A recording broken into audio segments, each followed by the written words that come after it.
அரசியலுக்கு என்ன எக்ஸ்பீரியன்ஸ் எனக்கு புரியல. அரசியலுக்கு வரணும்னாக்கா ஊழல் பண்ணுறது எக்ஸ்பீரியன்ஸ் சொல்கிறாங்க, எனக்கு புரியல.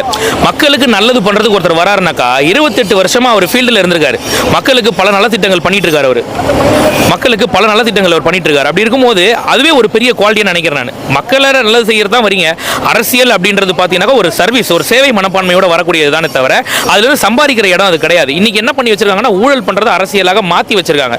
ஸோ அப்படி ஊழல் பண்ணக்கூடிய நபர்கள் இவர் வந்துட்டா எங்க ஊழல் பண்ண முடியாது அப்படின்றதால இவருக்கு என்ன தெரியும் அப்படின்றாங்க.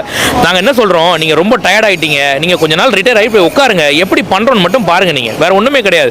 சிம்பிள். இலவசத்தை கொடுத்து மக்களை சோம்பேறியாக்கி வச்சிருக்கீங்க.